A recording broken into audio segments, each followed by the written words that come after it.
Selamat datang kembali di sesi pendalaman kita. Ya, halo. Hari ini kita mau bedah buku Great Negotiators nih, dari Tom Biasa. Iya. Buku bagus itu isinya tips praktis banget ya. Betul. Dia kan konsultan negosiasi global ya, pengalamannya banyak.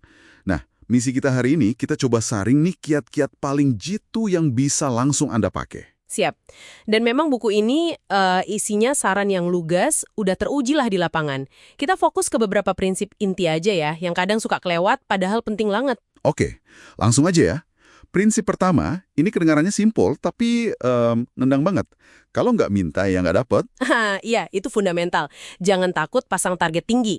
Nah, terus ada kaitannya nih sama teknik thank and bang. Gimana tuh maksudnya? Gini, ini soal psikologi dan menjaga momentum.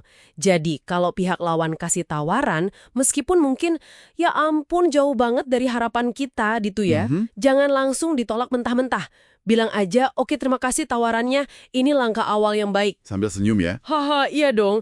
Tapi kayaknya kita masih perlu cari titik temu yang lebih pas nih. Gitu, jadi Anda itu kayak mengunci apa yang udah ditawarkan. Oh, jadi di bank disimpan dulu gitu ya? Persis, mereka udah komit di angka itu, jadi lebih susah buat narik lagi. Sementara itu Anda tetap buka pintu buat minta lebih. Pinter kan? Menarik, menarik. Jadi nggak langsung defensif ya. Nah, ini ngambung ke poin kedua dari Biasor. Jangan pernah terima tawaran pertama.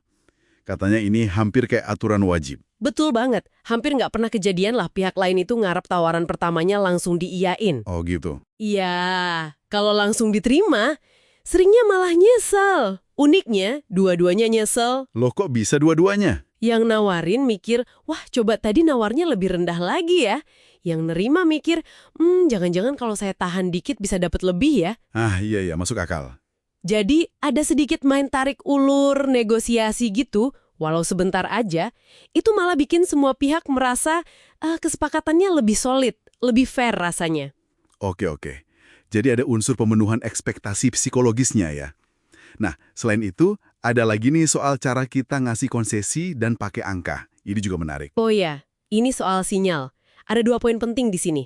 Pertama, pola konsesinya. Pola konsesi, maksudnya? Gini, kalau Anda turunin permintaan, tapi jarak turunnya makin lama makin kecil. Misalnya dari 100, terus ke 97, turun 3 kan?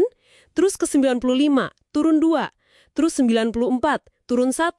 Terus 93,5. Turunnya makin sedikit gitu ya? Nah, itu ngasih sinyal kuat kalau Anda udah deket banget sama batas akhir. Udah mau mentok nih.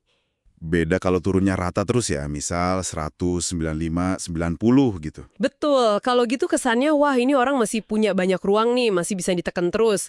Yang kedua, soal angkanya. Pakai angka spesifik. Angka spesifik, contohnya kayak gimana? Ya jangan angka bulat kayak 5% gitu. Pakai angka real istilahnya Beasor. Misalnya 3,435%. Wah, detail banget. Kenapa harus gitu? Karena angka keriting kayak gitu tuh nunjukin kalau ini hasil mikir, ada hitungannya, ada dasarnya. Bukan angka asalnya plus aja. Oh, jadi kelihatan lebih kredibel ya? Iya, lebih susah buat ditentang atau ditawar lagi. Tentu ini paling tas kalau konteksnya memang memungkinkan ya, kayak negosiasi harga bahan baku atau bunga pinjaman misalnya. Sip. Strategi pola konsesi mengecil plus angka spesifik. Cerdik nih. Dan yang terakhir, ini kayaknya diulang-ulang terus nih ya sama Biasor, persiapan. Ini dia fondasinya. Persiapan, latihan, punya rencana menang, ini kunci segalanya. Orang sukses negosiasi itu bukan yang paling jago ngomong alami gitu ya? Bukan, tapi mereka yang paling siap. Yang bawa permainan terbaik mereka ke meja perundingan karena udah disiapin matang-matang. Mirip main poker ya katanya? Nah, iya, Biasor nyinggung itu juga. Kayak pemain poker jago, mereka tahu peluangnya, mereka udah riset lawannya, udah punya rencana. Jadi nggak gampang kaget ya pas negosiasi? Betul, persiapan matang itu bikin Anda pede, bisa ngendalin alur, nggak cuma reaktif nunggu lawan ngomong apa.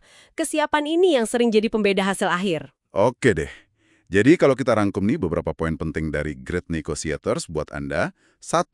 Berani minta target ambisius. 2. Jangan pernah terima tawaran pertama. Ingat ya. 3. Kelola konsesi Anda secara cerdas, pakai pola yang mengecil, dan angka spesifik kalau bisa. Dan yang paling dasar, 4. Persiapan. Riset dan latihan. Betul.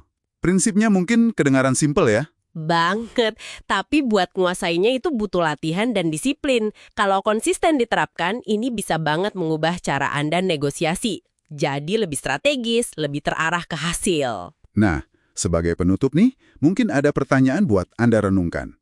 Seberapa sering sih potensi nilai sebuah kesepakatan itu hilang? Hilang kenapa?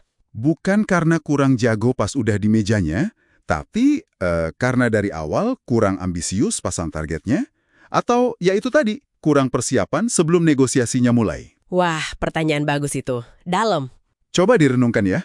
Sampai jumpa di sesi pendalaman kita berikutnya.